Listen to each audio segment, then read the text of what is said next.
This video is going to explain some of the rich text editing features that you have and some other ways that you can kind of chunk information together so that way you don't have to have a huge laundry list of links and documents within your folders.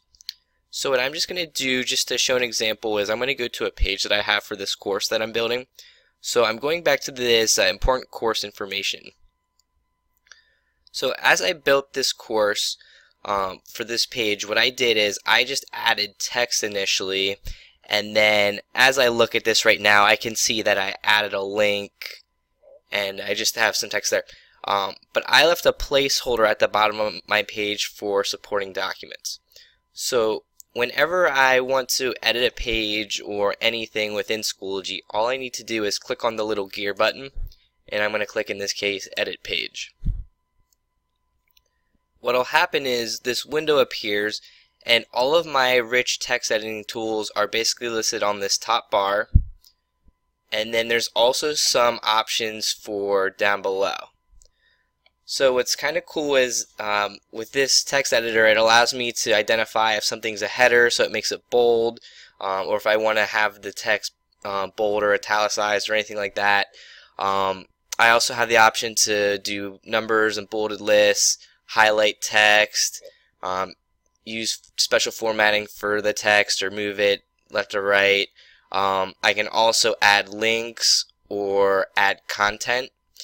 In this case with Schoology, I can add images, I can add links, symbols, equations, or other math symbols, and also add things. In my case, I have my OneDrive linked to this, so I can add OneDrive materials. I can also add tables to my page. So essentially this is all of the essential tools that are in there. So most common things that you would add to your pages or to instructions or anything would be some sort of images or links. But one thing that I think is really cool with Schoology is that it provides the opportunity to add other things down below.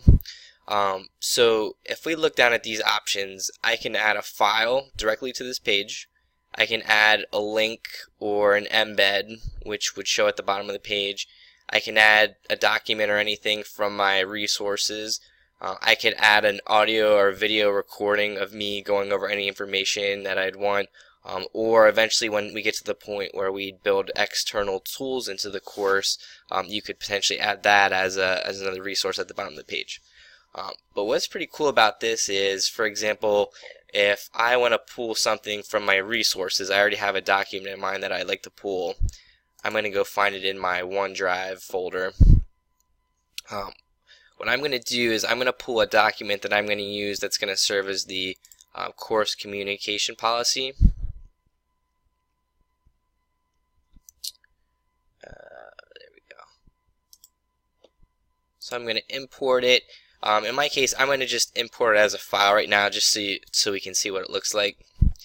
And then what it'll do is it'll grab that document, and then right now it's actually putting that at the bottom of the page.